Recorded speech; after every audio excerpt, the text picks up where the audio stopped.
Chief की दावत बिशम साहनी द्वारा रचित प्रमुख कहानी है।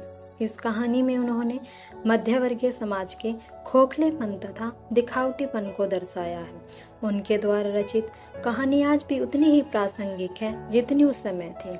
बिशम साहनी ने सामनाथ के माध्यम से आज के युवा शिक्षित वर्ग पर करारा व्यंग किया है। आज के शिक्षित युवा वर्ग अपने माता पिता को बोझ समझते हैं। व्यक्ति अपने सुख सुविधा के लिए अपने माता पिता को छोड़ देते हैं। वे यह तक भूल जाते हैं कि जिस समाज में वह रह रही है वे अपने माता पिता की बदौलत ही रह रही है। अपने बच्चों को काबिल बनाने के लिए माता पिता अपना सब कुछ त्याग कर देते हैं। उनका पूरा जीवन अपने बच्चों की खुशी के बलिदान में व्यतीत होता है। चीफ की दावत एक ऐसी ही कहानी है जिसमें स्वार्थी बेटे सामनाथ को अपनी विधवा बूढ़ी माँ का बलिदान फर्ज नजर ही नहीं आता। इस कहानी का केंद्र बिंदु मिस्टर सामनाथ वह उनकी बूढ़ी माँ है। कथा में सामनाथ के माध्यम से शिक्षित पीढ़ी के अशिक्षित आचरण को जीवंतता के साथ पेश किया गया है। आज मिस्टर सामनाथ के घर चीफ की दावत थी। सामनाथ और उनकी पत्नी को पसीना पोंछने की फुर्सत न थी। पत्नी ड्रेसिंग गाउन पहने उलझे हुए बालों को जुड़ा बनाए मुंह पर फैली हुई सुर्खी और पाउडर को भूले और मिस्टर सामनाथ सिगरेट पर सिगरेट फूंकते हुए चीजों की फेरेत हाथ में थामे एक कमरे से दूसरे कमरे में जा रहे थे। आखिर 5 बजते बजते तैयारी मुकम्मल होने लगी। कुर्सियां, मेज, तिपाइया, नैपकिन, फूल सब बरामदे में पहुंच गए। ड्रिंक का इंतजाम बैठक में कर दिया गया। अब घर का फालतू सामान अलमारियों के पीछे और पलंग के नीचे छिपाया जाने लगा। तभी सामनाथ के सामने एक सहसा अड़चन खड़ी हुई। माँ का क्या होगा? इस बात की ओर न उनका और न उनकी कुशल गृहिणी का ध्यान गया। मिस्टर सामनाथ श्रीमती की ओर घूमकर अंग्रेजी में बोले, माँ का क्या होगा? श्रीमती काम करते हुए ठहरती है और बोलती है। थोड़ी देर सोचने के बाद बोलती है, इन्हें पिछवाड़े में इनकी सहेली के यहाँ भेज दो। रात भर बेशक वहीं रहे, कल आ जाए। सामनाथ सिगरेट मुंह में रखे सिकुड़ी आंखों से श्रीमती के चेहरे की ओर देखता हुआ पल भर सोचते हुए फिर सिर हिलाकर बोला, नहीं, मैं नहीं चाहता उस बुढ़िया का आना जाना यहाँ फिर शुरू हो। पहले ही बड़ी मुश्किल से बंद किया था। माँ से कहो जल्दी ही खाना खाकर शाम को अपनी कोठरी में चली जावे। मेहमान कहीं 8 बजे आएंगे, इससे पहले अपना काम में निपटा ले। दफ्तर में नौकरी करता है। वह धीरे धीरे उच्च पद पाने की महत्वाकांक्षा रखने लगता है। अपनी महत्वाकांक्षा की पूर्ति के लिए वह विदेशी चीफ की खुशामदी करता है और चीफ को अपने घर दावत पर बुलाता है। सामनाथ के घर में उनकी बूढ़ी माँ और पत्नी है, परंतु वह अपनी माँ की अनावश्यक सामान की तरह उपेक्षा करता है। वह अपनी निरक्षर व बूढ़ी माँ को कहीं छुपाना चाहता है और इसीलिए वह सोच रहा है कि माँ कोठरी में पहले ही चली जाए ताकि चीफ और उनकी माँ का आमना सामना ना हो। सुझाव ठीक था, दोनों को पसंद आया, मगर फिर सहसा श्रीमती बोल उठी, जो वह सो गई और नींद से खराटे लेने लगी तो साथ ही तो बरामदा है जहाँ लोग खाना खाएंगे, तो इन्हें कह देना कि अंदर से दरवाजा बंद कर ले, मैं बाहर से ताला लगा दूंगा, या माँ से कह देता हूँ कि अंदर जाकर सोए नहीं बैठे रहे, और क्या करेंगे। और सो गई तो डिनर का क्या मालूम कब तक चले, 11-11 बजे तक तो तुम लोगों की ड्रिंक पार्टी चलती रहती है। सामनाथ कुछ खींच उठे, हाथ झटकते हुए बोले, अच्छी भली जा रही थी भाई के पास, तुमने यूं ही अच्छा बनने के लिए बीच में टांग अड़ा दी। वाह, तुम माँ और बेटे की बातों में मैं क्यों बुरी बनूं, तुम जानो और वह जाने। मिस्टर सामनाथ चुप रहे। यह मौका बहस का ना था, समस्या का हल ढूंढने का था। उन्होंने घूमकर माँ की कोठरी की ओर देखा। कोठरी का दरवाजा बरामदे में खुलता है। बरामदे की ओर देखते हुए बोले, मैंने सोच लिया, और उन्हीं कदमों को माँ की कोठरी के बाहर जा खड़े हुए। माँ दीवार के साथ एक चौकी पर बैठी दुपट्टे में मुंह सिर लिए लपेटे माला जप रही थी। सुबह से तैयारी होती देखते हुए माँ का दिन धड़क रहा था। बेटे के दफ्तर का बड़ा साहब घर में आ रहा, सारा काम सुबीते से चल रहा था। माँ आज बहुत खाना जल्दी खा लेना, मेहमान लोग 7:30 बजे आ जाएंगे। माँ ने धीरे से मुंह पर दुपट्टा हटाया और बेटे को देखते हुए कहा, आज मुझे खाना नहीं खाना बेटा, तुम तो जानते हो मांस मछली मैं तो कुछ खाती ही नहीं हूँ। जैसा भी हो अपने काम से जल्दी निपट लेना माँ। अच्छा बेटा। और माँ, हम लोग पहले ही बैठक में बैठेंगे, उतनी देर तुम यहाँ बरामदे में बैठना, फिर जब हम यहाँ से आए तो तुम खुसल खाने के रास्ते बैठक में चली जाना। माँ आवक बेटे का चेहरा देखने लगी, फिर धीरे से बोली, अच्छा बेटा। और माँ जल्दी जल्दी नहीं जाना, तुम्हारे खराटे की आवाज़ दूर तक जाती है। माँ लज्जित सी आवाज़ में बोली, क्या करूँ बेटा, मेरे बस की बात भी तो नहीं है। जब से बीमार उठी हूँ नाक से सांस ही नहीं ले सकती। मिस्टर सामनाथ, इंतजाम तो कर दिया, फिर भी उनकी उधेड़ बुन खत्म नहीं हुई। जो चीफ अचानक उधर जा निकला तो 8-10 मेहमान होंगे, देसी अफसर, उनकी स्त्रियां होगी, कोई भी घुसलखाने की तरफ जा सकता है। श्रोप ऑफ क्रोध में वह जुझलाने लगा। एक कुर्सी को उठाकर बरामदे में कोठरी के बाहर रखते हुए बोला, आओ माँ, इस पर जरा बैठो तो। माँ बोली। माँ माला संभालती है, पल्ला ठीक करती है और धीरे से कुर्सी पर आकर बैठ गई। यूं नहीं माँ, टांग ऊपर चढ़ाकर नहीं बैठते, यह काट नहीं है। माँ ने टांग नीचे उतार ली। और खुद के वास्ते नंगे पाँव नहीं घूमना, न ही खड़ाऊ पहनकर सामने आना। किसी दिन तुम्हारे वह खड़ा उठाकर मैं बाहर फेंक दूंगा। माँ चुप रही। कपड़े कौन से पहनोगी माँ? जो है वही पहनूंगी बेटा, जो कहो पहन लूं। मिस्टर सामनाथ सिगरेट मुंह में रखे फिर अध खुली आंखों से माँ की ओर देखने लगे और माँ के कपड़ों की सोचने लगे। सामनाथ हर बात में तरतीब चाहते थे। घर का सब संचालन अपने हाथ में था। खुटिया कमरों में कहाँ लगाई जाए, बिस्तर कहाँ पर बिछे, किस रंग के पर्दे लगाएंगे, श्रीमती कौन सी साड़ी पहने, मेज किस साइज की हो। सामनाथ को चिंता थी कि अगर चीफ का साक्षात माँ से हो गया तो लज्जित न होना पड़े। माँ को सिर से पांव तक देखते हुए बोले, तुम सफ़ेद कमीज और सफ़ेद सलवार पहन लो माँ, पहन के आओ तो जरा, मैं देखूँ जरा कैसी लगती हो। माँ धीरे से उठी और अपनी कोठरी में कपड़े पहनने चली गई। यह माँ का झमेला ही रहेगा। उन्होंने फिर अंग्रेजी में स्त्री से कहा, कोई ढंग की बात हो तो कहो, अगर कहीं कोई उल्टी सीधी बात हो गई, चीफ को बुरा लगा तो सारा मजा जाता रहेगा। माँ सफ़ेद कमीज और सफ़ेद सलवार पहनकर बाहर निकली। छोटा सा कद, सफ़ेद कपड़ों में लिपटा छोटा सा मुख, शरीर, धुंधली आंखें, केवल सिर के आधे जड़ हुए बाल पल्ले की ओट में दिख रहे थे। पहले से कुछ ही कुरूप नजर आ रही थी। चलो ठीक है, कोई चूड़िया वूड़िया हो तो वो भी पहन लो, कोई हर्ज नहीं है। चूड़िया कहाँ से लाऊं बेटा, तुम तो जानते हो सब जेवर तुम्हारी पढ़ाई में बिक गए। यह वाक्य सामनाथ को तीर की तरह लगा और वो तिलमिला उठा। यह कौन सा राग छेड़ दिया, सीधे कह दो ना जेवर नहीं है बस, इसमें पढ़ाई वढ़ाई का क्या ताल्लुक है। जो जेवर बिके तो कुछ बनकर ही आया हूँ, नीरा लडूरा तो नहीं लौटा, जितना दिया था उससे दुगना दिया है। मेरा जीभ जल जाए बेटा, तुमसे जेवर लूंगी, मेरा मुंह यूं से ही निकल गया, जो होते हैं तो लाख बार पहनती। सामनाथ अपनी तरक्की के लिए अपनी माँ को अकेलापन का शिकार बना देता है। वह उसके द्वारा किए गए बलिदान को भी नहीं समझता। ऐसा प्रतीत होता है कि जब बच्चे बड़े हो जाते हैं तो वे अपने माता पिता के द्वारा किए गए उपकार को भूल जाते हैं। भले ही उस बच्चे की पढ़ाई के लिए माता पिता ने अपना सर्व कुछ त्याग दिया हो, परंतु उनके बच्चों को वे घर में बड़े किसी कोने कोड़े में कूड़े करकट की भांति दिखाई पड़ते हैं। मिस्टर सामनाथ भी माँ को लेकर किसी प्रकार की जिम्मेदारी नहीं समझता। वह अपनी माँ के हृदय पर कुठारघात करता है। जब वह अपनी माँ को छिपा नहीं पाता तो झूठा प्रदर्शन भी करता है। इस प्रदर्शन में सामनाथ की चिंता छिपी हुई है। वह सोच रहा है कि माँ का साक्षात्कार चीफ तथा उसके साथ आए लोगों से न हो जावे। सामनाथ पुरानी पीढ़ी के त्याग को बिल्कुल नाकार समझता है। उसकी माँ ने जेवर बेचकर इसे काबिल बनाया ताकि वह दुनिया में सिर उठाकर जी सके, परंतु वह उसके उल्लेख मात्र से तिलमिला उठता है। माँ द्वारा किए गए समर्पण को वह चंद रुपए में तोलता है।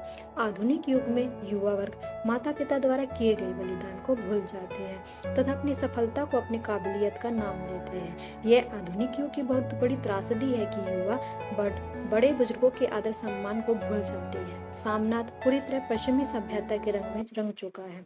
वह अपनी माँ से कभी बात नहीं करता। वह अपनी माँ के साथ हमेशा संवेदनहीन व्यवहार करता है।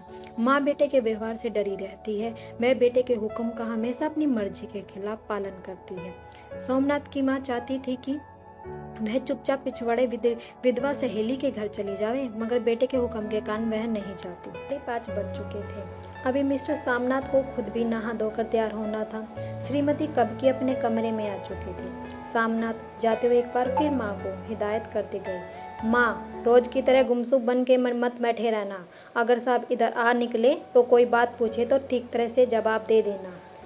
मैं न पढ़ी न लिखी बेटा, मैं क्या करूँगी। तुम कह देना माँ अनपढ़ है, कुछ जानती समझती नहीं, वह नहीं पूछेंगे। 7 बजते बजते माँ का दिल धक धक करने लगा।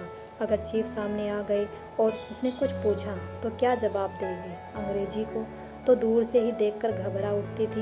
यह तो अमेरिकी है, न मालूम क्या पूछे। मैं क्या करूँगी? माँ का जी चाहा कि चुपचाप पिछवाड़े विधवा सहेली के घर चले जाए, मगर बेटे के हुक्म को कैसे टाल सकती थी। चुपचाप कुर्सी पर टांग लटकाए बैठी रही। एक कामयाब पार्टी वह है जिसमें ड्रिंक कामयाबी से चले। सामनाथ की पार्टी सफलता के शिखर चूमने लगी। वार्तालाप उसी रो में बह रहा था जिस रो में गिलास भरे जा रहे थे। कहीं कोई रुकावट नहीं थी, कोई अड़चन नहीं थी। साहब को बिस्की पसंद आई थी, मेम साहब को पर्दे पसंद आए, सोफ़ा कवर का डिजाइन पसंद आया, कमरे की सजावट पसंद आई। उससे बढ़कर क्या चाहिए? साहब तो ड्रिंक के दूसरे दौर में ही चुटकुले और कहानियां कहने लगे। दफ्तर में जितना रौब रखते थे, यहाँ उतने ही दोस्त परवर हो रहे थे। और उनकी स्त्री काला गाउन पहने, गले में सफ़ेद मोतियों का हार, सेट और पाउडर की महक से ओत प्रोत कमरे में बैठी सभी स्त्रियों की आराध्या का केंद्र बनी हुई थी। बात बात पर हंसती, बात बात पर सिर हिलाती। सामनाथ की स्त्री से तो ऐसे बात कर रही थी जैसे उनकी पुरानी सहेली हो। और इसी रो में पीते पिलाते 10:30 बज गए। वक्त गुजरते पता नहीं चला। आखिरकार सब लोग अपने अपने गिलासों में आखिरी घूंट पीकर खाना खाने के लिए उठे और बैठक से बाहर निकले। आगे आगे सामनाथ रास्ता दिखाते हुए, पीछे चीफ और दूसरे मेहमान। सामनाथ बरामदे में पहुंचते ही सहसा ठिठक गए। जो दृश्य उन्होंने देखा, उनकी टांगें ही लड़खड़ा गई और क्षण भर में सारा नशा हिरन हो गया। बरामदे में इन कोठरी के बाहर माँ अपनी कुर्सी पर ज्यों की त्यों बैठी, और मगर दोनों पाँव कुर्सी की सीट पर रखे हुए थे और सिर दाएं से बाएं और बाएं से दाएं झूल रहा था।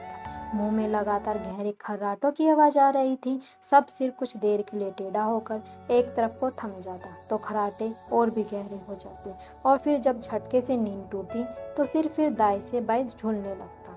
पल्ला सिर से खिसक आया था और माँ के चेहरे झरे हुए बाल आधे गंजे सिर पर अस्त व्यस्त बिखरा रहे थे। देखते ही सामनोत क्रोध हो उठे। जी चाहा माँ को धक्का देकर उठा दे और उन्हें कोठरी में धकेल दे, मगर ऐसा करना संभव नहीं था। चीफ और बाकी मेहमान पास जो खड़े थे, माँ को देखते ही देसी अफसरों की कुछ स्त्रियां हंस दी कि इतने में चीफ ने धीरे से कहा, पुअर डियर। माँ हड़बड़ा के उठ बैठी। सामने खड़े इतने लोगों को देखकर ऐसी घबराई कि कुछ कहते न बना। झट से पल्ला सिर पर रखते हुए बोली और खड़ी होते हुए जमीन देखने लगी। उनके पाँव लड़खड़ाने लगे, हाथों की उंगलियां थर थर कांपने लगी। माँ, तुम जाके सो जाओ, तुम क्यों इतनी देर तक जग रही हो? और खिसियाई हुई नजरों से सामनाथ चीफ के मुंह की ओर देखने लगे। उसके चेहरे पर मुस्कुराहट थी। वह वही खड़े खड़े बोले, नमस्ते। माँ ने झिझकते हुए अपने में सिमटते हुए दोनों हाथ जोड़े, मगर एक हाथ दुपट्टे के अंदर माला को पकड़े हुए था, दूसरा बाहर ठीक से नमस्ते भी नहीं कर पा रहा। सामनाथ इसी पर खिन उठे। इतने में चीफ ने अपना दाया हाथ मिलाने के लिए माँ के आगे किया। माँ और भी घबरा गई। माँ, हाथ मिलाओ। पर हाथ कैसे मिलाती? दाएं हाथ में तो माला थी। घबराहट में माँ ने बाया हाथ ही साहब की तरफ कर दिया। सामनाथ दिल ही दिल में जल उठे। देसी अफसरों की स्त्रियां खिलखिला उठी। यूं नहीं माँ, तुम तो जानती हो ना, दाया हाथ मिलाया जाता है, दाया हाथ मिलाओ। मगर तब तक चीफ माँ का बाया हाथ ही बार बार हिलाकर कह रहे थे, हाउ डू यू डू। कहो माँ, मैं ठीक हूँ, खैरियत से हूँ। माँ कुछ बड़बड़ाई। माँ कहती है मैं ठीक हूँ, कहो कहो माँ, हो डू यू डू। माँ धीरे से संकोच करती बोली, हो डू डू। एक बार फिर कह का उठ पड़ा। वातावरण हल्का होने लगा। साहब ने स्थिति संभाली। लोग हंसने चहकने लगे। सामनाथ के मन का क्षोभ कुछ कुछ कम होने लगा। साहब अपने हाथों में माँ का हाथ अब भी पकड़े हुए थे और माँ सिकुड़ी जा रही थी। साहब के मुंह से शराब की बू आ रही थी। सामनाथ अंग्रेजी में बोले, मेरी माँ गांव की रहने वाली है और उम्र भर गांव में रही है, इसलिए आपसे लज जाती है। साहब इस पर खुश नजर आए। बोले, सच? मुझे गांव के लोग बहुत पसंद है। तब तो तुम्हारी माँ के गांव के गीत और नाच भी जानती होगी। चीफ खुशी से सिर हिलाते हुए माँ को टिकटिकी बांधे देखने लगे। माँ, साहब कहते हैं कोई गाना सुनाओ, कोई पुराना गीत, तुम्हें तो कितनी ही याद होंगे। माँ धीरे बोली, मैं क्या गाऊं बेटा, मैंने कब गाया है। वाह माँ, मेहमानों का कहना भी कोई टालता है। साहब ने इतनी रीझ से कहा, नहीं गाओगी तो साहब बुरा मानेंगे। मैं क्या गाऊं बेटा, मुझे क्या आता है। वाह, कोई बढ़िया टप्पा सुना दो, 2 पत्तर अनारे दे। देसी अफसर और उनकी स्त्रियां ने इस सुझाव पर तालियां पीटी। माँ कभी दीन दृष्टि से बेटे के चेहरे को देखती, कभी पास खड़ी बहू के चेहरे को। इतने में बेटे ने गंभीर आदेश भरे लहजे में कहा, माँ। उसके बाद हाँ या ना का सवाल ही नहीं उठता। माँ बैठ गई और क्षीण, दुर्लभ और लर्जती आवाज में एक पुराना विवाह का गीत गाने लगी। हरियाणी माय, हरियाणी बहने, हरियाते भागी भरिया। देसी स्त्रियां खिलखिला उठी और हंसने लगी। 3 पंक्तियां गा के माँ चुप हो गई। बरामदा तालियों से गूंज उठा। साहब तालियां पीटना बंद ही नहीं करती। सामनाथ की खींच प्रसन्नता और गर्व में बदल गई। माँ ने पार्टी में एक नया रंग ही भर दिया। तालियां थमने पर साहब बोले, पंजाब के गांव की दस्तकारी क्या है? सामनाथ खुशी में झूम उठे, बोले, ओ बहुत कुछ साहब, मैं आपको एक सेट उन चीजों का भेंट करूंगा, आप उन्हें देखकर खुश हो जाओगे। मगर साहब ने सिर हिलाकर अंग्रेजी में फिर पूछा, नहीं, मैं दुकानों की चीज नहीं मांगता। पंजाबियों के घर में क्या बनता है? औरतें खुद क्या बनाती है? सामनाथ कुछ सोचते हुए बोले, लड़कियां गुड़िया बनाती है, औरतें फुलकारियां बनाती है। फुलकारियां? फुलकारियां क्या होता है? सामनाथ फुलकारी का मतलब समझाने की असफल चेष्टा करने के बाद माँ को बोले, क्यों माँ, कोई पुरानी फुलकारी घर में है? माँ चुपचाप अंदर गई और पुरानी फुलकारी उठा ले आई। साहब बड़ी रुचि से फुलकारी को देखने लगे। पुरानी फुलकारी थी, जगह जगह उसके धागे टूटे हुए थे, कपड़ा फटने लगा था। साहब की रुचि को देखकर सामनाथ बोले, यह तो फटी हुई है साहब, मैं आपको नहीं बनवा दूंगा, माँ बना देगी। क्यों माँ, साहब को फुलकारी बहुत पसंद है, उन्होंने ऐसी एक फुलकारी बना दोगी ना? माँ चुप रही, डरते डरते धीरे बोली, अब मेरी नजर कहाँ है बेटा, बूढ़ी आंखें क्या देखेगी। मगर माँ का वाक्य बीच में ही तोड़ते हुए सामनाथ बोले, वह जरूर बना देगी, आप उसे देखकर खुश हो जाओगे साहब। साहब ने सिर हिलाया, धन्यवाद किया और हल्के हल्के घूमते हुए खाने की मेज की ओर बढ़ गए। बाकी मेहमान भी उनके पीछे पीछे हो लिए। जब मेहमान बैठ गए और माँ पर सबकी उनकी नजर हटी तो माँ धीरे से कुर्सी पर से उठी और सबसे नजर बचाती हुई अपनी कोठरी में चली गई। मगर कोठरी में बैठने की देर थी कि आंखों से छल छल आंसू बहने लगे। वह दुपट्टे से बार बार उन्हें पोंछती, पर बार बार उमड़ आते, जैसे बरसों का बांध टूटकर उमड़ आया हो। माँ ने बहुत तेरा दिल को समझाया, हाथ जोड़े, भगवान का नाम लिया, बेटे की चिरायु होने की प्रार्थना की, बार बार आंखें बंद की, मगर आंसू बरसात के पानी की तरह कैसे थमने का नाम ही नहीं ले रहे थे।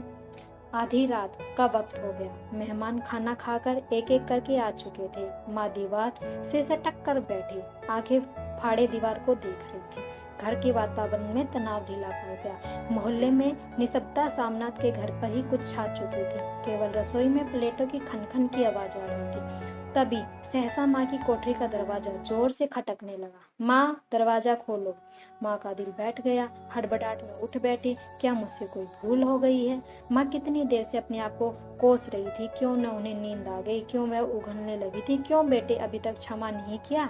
माँ उठी और कांपते हाथों से दरवाजा खोला। दरवाजा खुलते ही सामना झूमे और आगे बढ़े और माँ को आलिंगन में भर लिया। ओ अम्मा, तुमने तो आज रंग ही लगा दिया। साहब तुमसे इतना खुश हुए हैं कि क्या कहूँ। ओ अम्मा, अम्मी मेरी। माँ की छोटी सी काया सिमट कर बेटे के आलिंगन में छिप गई।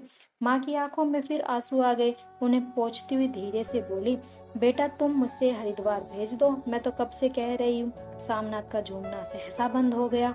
उनकी परेशानी फिर से तनाव के बल पड़ने लगी। उनकी बाहें माँ के शरीर पर से हट गई। क्या कहा माँ? यह कौन सा राग तुमने अब फिर छेड़ दिया? सामनाथ का क्रोध बढ़ने लगा।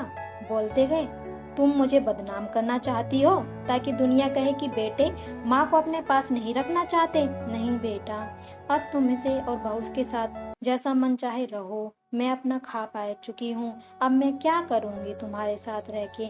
जो थोड़े दिन जिंदगी के बाकी है, भगवान का नाम लूंगी। तुझे मुझे हरिद्वार भेज दो। तुम चली जाओ तो फुलकारी कौन बनाएगा? सांप से तुम्हारे सामने ही फुलकारी की तो इकरार किया है मैंने। मेरी आंखें अब नहीं है बेटा जो फुलकारी बना सकूं। तुम कहीं और से बनवा लो ना, या फिर बने बनाई ले लो। माँ, तुम मुझे धोखा दोगी? यूं कैसे चली जाओगी तुम? मेरा बनता काम बिगाड़ोगी? जानती नहीं साहब खुश है तो मुझसे तरक्की मिलेगी। माँ चुप हो गई, फिर बेटे की मुंह की ओर देखते हुए बोली, क्या तरक्की होगी? क्या साहब तेरी तरक्की कर देंगे? क्या उसने कुछ कहा है ऐसा? कहा नहीं मगर देखता नहीं कितना खुश हो गया था। कहता है जब तेरी माँ फुलकारी बनाना शुरू करेगी तो मैं देखने आऊँगा कैसे बनती है। जो साहब खुश हो गया तो मुझे इससे बड़ी भी नौकरी मिल जाएगी, मैं बड़ा अफसर बन सकता हूँ। माँ के चेहरे का रंग बदलने लगा। धीरे धीरे उनकी झुर्रियाँ भरा मुंह खिलने लगा, आंखों में हल्की सी चमक आने लगी। तो तेरी तरक्की होगी बेटा, तरक्की यूं ही हो जाएगी। साहब को खुश भी तो रखूंगा तो कुछ करूंगा, वरना उसकी खिदमत करने वाले थोड़े थोड़ी है ऑफिस में। तो मैं बना दूंगी बेटा, जैसे बन पड़ेगा बना दूंगी बेटा।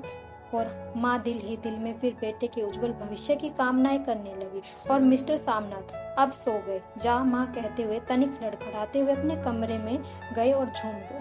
सामनाथ अवसरवादिता व स्वार्थ पूर्ति की साक्षात मूर्ति है। परंतु विडम्बना की बात तो यह है कि जिस माँ को वह अपनी तरक्की में बाधक समझता था, उसी माँ ने उसे तरक्की दिलवाई। आज के शिक्षित युवा वर्ग भी सामनाथ की भांति स्वार्थी होते जा रहे हैं। उनके नैतिक मूल्य इतने गिर चुके हैं कि उन्हें ऊपर उठना मुश्किल हो गया।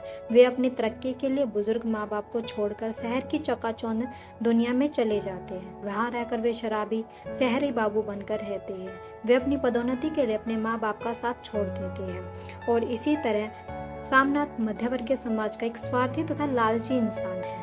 वह अपनी स्वार्थ पूर्ति के लिए अपनी माता की हत्या पर कुठारघात करता है। वह पश्चिमी सभ्यता के रंग में इतना रंग गया है कि अपनी माँ को मजबूरन काम करने के लिए मजबूर करता है। विषम साहनी द्वारा रचित चीफ की दावत कहानी आज भी उतनी ही प्रासंगिक है जितनी उस समय थी। यह कहानी युवा पीढ़ी पर करारा व्यंग है, जो अपनी झूठी शान के लिए अपनी माँ के हृदय पर कुठारघात पहुंचाते हैं, जिसको माँ किसी के सामने बयान नहीं कर पाती। युवा पीढ़ी अपने माता पिता को अपनी सफलता के मार्ग में बाधा समझते हैं तथा बुजुर्गों की प्रत्यक्ष तथा अप्रत्यक्ष रूप से अपेक्षा करते हैं। युवा पीढ़ी बुजुर्गों को बेगानेपन का बोध कराती है।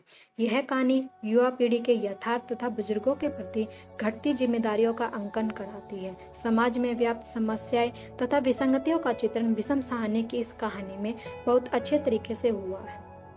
आधुनिक मानवीय मूल्यों के विघटन, पारिवारिक मूल्यों के प्रति अनास्था तथा बेगानेपन का चित्रण चीफ की दावत में बहुत अच्छी तरह हुआ है। विषम साहनी ने चीफ की दावत में युवा पीढ़ी के संवेदनशील व्यवहार को चित्रित किया है। वे सामाजिक यथार्थ से जुड़े हुए हैं कथाकार थे, जिन्होंने सामनाथ के माध्यम से शिक्षित वर्ग के अशिक्षित आचरण को दर्शाया है तथा स्वार्थी बेटे की स्वार्थी भावनाओं को कहानी के माध्यम से उजागर किया है। उन्होंने युवा पीढ़ी को यह एहसास दिलाने की कोशिश की है कि हमें रिश्तों की पवित्रता को नहीं भूलना चाहिए, अपने घर में बुजुर्गों के प्रति लगाव रखना चाहिए, उन्हें बोझ समझकर नहीं बल्कि अपनेपन का भाव से रखना चाहिए। अगर आपको मेरी वीडियो पसंद आई हो तो मेरी वीडियो को लाइक करें, कमेंट करें और शेयर करें। मेरे चैनल को सब्सक्राइब करें। अगर आपको ऐसी ही कोई वीडियो की समरी, बुक की समरी चाहिए, उपन्यास की या फिर कहानी की, तो आप मुझे कमेंट करके बताइए, मैं उन पर भी वीडियो बना दूंगी।